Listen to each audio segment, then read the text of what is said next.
Buen fin de semana tengan todos ustedes. Les saluda nuevamente su amigo Abel Ceguera, eh, de la columna Fondo y Forma. Oigan, hoy quiero hacer un lado los temas sobre la guerra de Ucrania, lo que está pasando en Europa, la economía, para tocar un tema más divertido, más ameno. Ahora se acerca el Halloween. No por eso desdeño nuestra gran tradición de Día de Muertos, nuestra gran tradición mexicana, ¿sí? Hispanizada, porque ya la celebrábamos desde antes de que llegaran los españoles, este, el culto a la muerte. Pero voy a hacer uno especial sobre eso. Vamos a hablar del Mictlán, etcétera, etcétera. Pero hoy quiero hablar de una leyenda urbana de mi ciudad, de mi querido Ciudad Madero. Yo soy de allá. Ciudad Madero está ubicado al sur del estado. Exactamente es el municipio más al sur del estado. Colinda por su lado este con el Golfo de México. Tiene una de las playas más hermosas de México, que es la playa de Miramar. Y al sur está el río Pánuco, al oeste la ciudad de Tampico, que también es bellísima Tampico, y al norte la pujante ciudad de Altamira. Bueno, en mi ciudad natal, en mi ciudad Madero, ahí en 1974 vivimos un caso muy, muy particular. Yo tenía 8 años de edad en ese entonces. Saquen cuentas, estas canas no son gratis. Este, eh, yo tenía 8 años de edad en 1974 y de repente empezó el rumor, como reguero de pólvora, como se dan este, en aquellas ciudades pequeñas, ¿no? En aquel entonces, todavía muy pequeña, Ciudad Madero, de que había un vampiro en la iglesia de Árbol Grande. Es una, los invito a que la conozcan, así como la playa. La iglesia de Árbol Grande es espectacularmente hermosa. Y bueno, ahí oficiaba un padre, el padre Rosiles, y que el padre Rosiles tenía un vampiro en la iglesia. Bueno, en las tardes nos metían temprano, no podíamos jugar fútbol, a las escondidas, a indios y vaqueros, que era lo que jugábamos en aquel entonces. Nosotros jugábamos en la calle. Sí, ahí teníamos nuestros amigos, ahí nos sentábamos en la banqueta a platicar con nuestros amigos y a jugar fútbol. Bueno, pues apenas se ponía el sol y nos metían a todos a la casa, porque había un vampiro en Ciudad Madero y estaba en la iglesia de Árbol Grande. Los vecinos se juntaban y se manifestaban. Hubo un real movimiento social de protesta por el peligro en que se había puesto la ciudad por el tal vampiro. Uno de niño escuchaba a los mayores y aquellas cosas y la verdad es que nos daba mucho miedo. Y así transcurrió esa leyenda, el vampiro de Árbol Grande. Y bueno, de alguna manera, eh, uno no tenía el alcance o el conocimiento que después tenemos y la madurez para entender las cosas.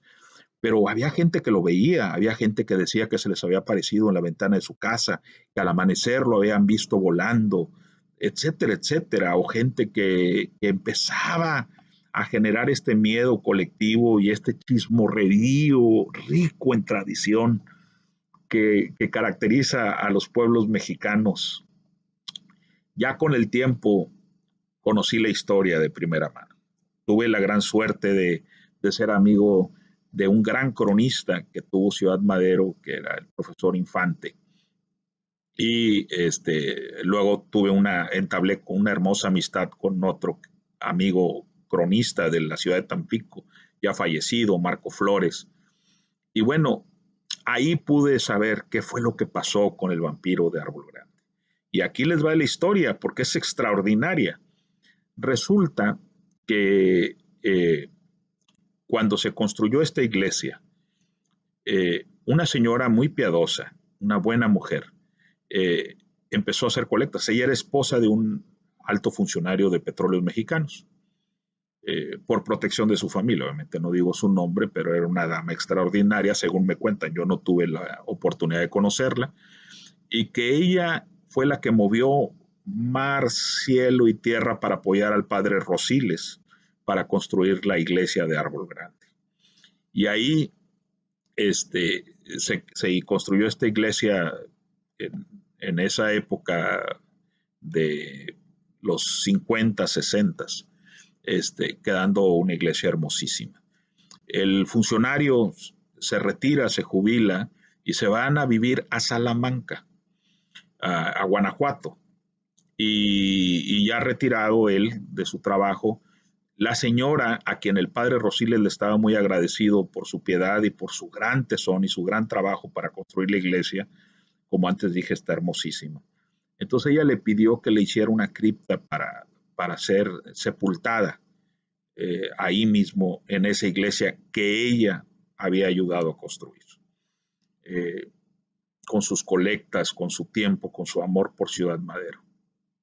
De esa manera, ella fallece en Salamanca y uno de sus hijos aparentemente vivía en Europa, no sé si hijo o hija, pero vivía en Europa y no llegaba a tiempo para los funerales, por lo que decidió la familia embalsamar a la señora para que pudiera perdurar más el cuerpo y de esa manera pudiera estar su hijo o su hija, no lo recuerdo, no me queda claro en la memoria el sexo el género de la persona, hijo de la señora, pero sí sabía que vivía en Europa, entonces la embalsaman, esperan a que llegue, se corren los funerales y la señora es sepultada en Salamanca.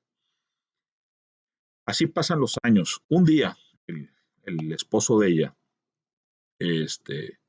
lo va a buscar o lo llama el padre Rosiles y le dice, oye, tu esposa siempre quiso ser sepultada aquí en la iglesia y ese deseo no se cumplió.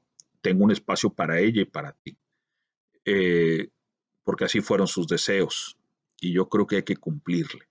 Bueno, el marido y la familia estuvo de acuerdo porque esa gran obra en gran medida era debida al trabajo de esta señora y decidieron correr los trámites para exhumar el cuerpo y llevarlo a la iglesia de Árbol Grande. Cuando todos los documentos se corren, se cumplen, etcétera, etcétera, el padre Rosiles toma una camioneta, vagoneta de estas que ya ven, antes hasta de ambulancia las usaban o para cajas fúnebres, una vagoneta familiar. Y con dos ayudantes decide emprender el camino hasta Salamanca. Llegan ya con la documentación, ya estaba lista en el cementerio donde estaba la señora. Llegan ya, pues se puede decir, después de mediodía. Empiezan junto con el encargado o velador ahí del cementerio a abrir la tumba y empezar a escarbar para llegar hasta el féretro, hasta donde estaba el ataúd. Lo sacan el ataúd, lo cargan y al padre Rosiles se le ocurre una mala idea, abrirlo. Cuando lo abren, el cuerpo estaba intacto, pues estaba embalsamado, su descomposición básicamente se había detenido, pero pues obviamente ustedes saben que luego el cuerpo humano pierde líquidos y se retrae, entonces la apariencia de que el cabello creció y que las uñas son más largas y que los dientes son mucho más largos se debe a esta deshidratación del cuerpo. No, no soy doctor en esto, pero aparentemente lo abrió y se le veían los dientes y las uñas crecidas. ¿Sí? Y uno de los que venía con él desde Ciudad Madero gritó un vampiro, y salió corriendo. Oye, ven, y él huyó. Se quedó el padre Rosiles solamente con el otro ayudante y el velador ahí del cementerio. Y bueno, pues ayúdenme a cargarlo, ya lo subieron a la vagoneta como pudieron, entre los tres, suben el ataúd y emprenden el regreso. Probablemente el padre Rosiles se haya detenido a dormir en algún punto, en algún lugar, y llegó tarde hasta el día siguiente a Ciudad Madero. Bueno, para cuando él llegó, aquel que había salido corriendo ya estaba ahí diciendo que el padre Rosiles venía a Madero con un vampiro. Y ahí, ¡pum! Ven que llega el padre Rosiles, ven que baja un ataúd y la gente, bueno, en Árbol Grande, en esa colonia hermosísima que hoy tiene Ciudad Madero, el gran escándalo. El padre Rosiles traía un vampiro y ponía a toda la ciudad en jaque. se juntaron los vecinos y las manifestaciones y cartas al gobernador y cartas al alcalde. Bueno, aquello fue todo un escándalo. Ya con el tiempo lo supe. Cuando era niño me dormían temprano porque podía venir el vampiro a chuparnos la sangre. El calor de Ciudad Madero, como es tropical, invitaba siempre que jugáramos en la tarde, que estuviéramos en la noche. La gente se salía a los porches a oír en radio los partidos de béisbol, a oír el juego de los alijadores con Héctor Espino al bat, el gran Héctor Espino. Eso se acabó en ese año por ese miedo. Digo, no duró muchos años, probablemente algunos meses, pero la gente ya no quería estar. El calor de nosotros dormíamos con las ventanas abiertas, con mosquiteros y abanico, pero no, o sea, se podía meter el vampiro, o sea, la gente se encerraba para, dormir y para estar seguros en la noche, y se acabaron los ajos del mercado, y bueno, la gente iba con estacas y con balas de plata, y bueno, no, no, no, no, no, no. Qué hermosa historia, caray. Yo tuve la oportunidad de vivirla, tuve la oportunidad de temerla, bueno, porque ahorita la disfruto, ¿no? La cuento con alegría, la cuento con mucha ilusión de mi ciudad Madero. Pero bueno, en aquel entonces la sufríamos, teníamos pavor de que nos fuera a chupar la sangre, ¿sí?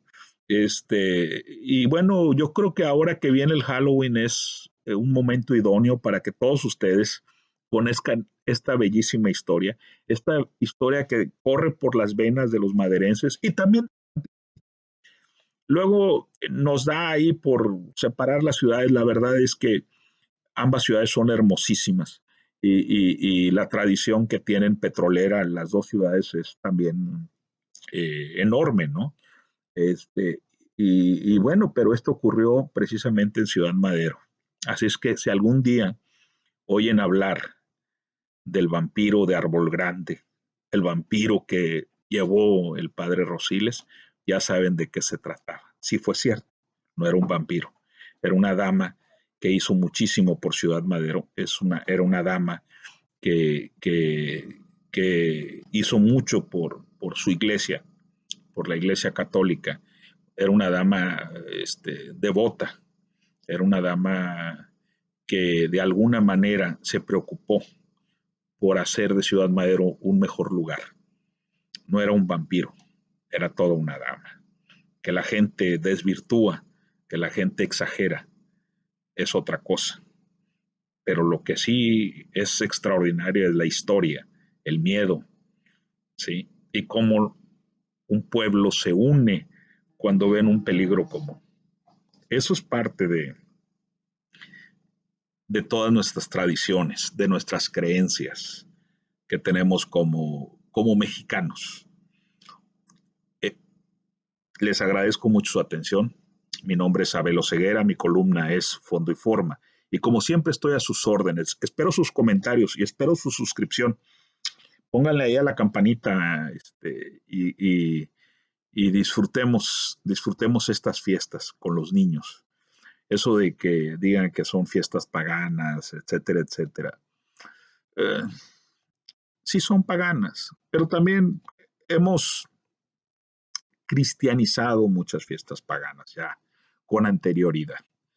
Lo que hay que hacer es disfrutar la vida, cuidarnos, cuidar a nuestros hijos, pero sobre todo hacerles una infancia feliz como aquella que teníamos, como esa cuando nos juntábamos en la banqueta a platicar después de jugar fútbol, todos sudados y pegostiosos, antes de que nos metieran a bañar las mamás porque al día siguiente teníamos escuela.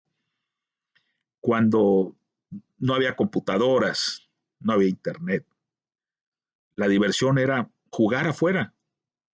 La diversión era estar con los amigos, platicar en la banqueta, como les decía.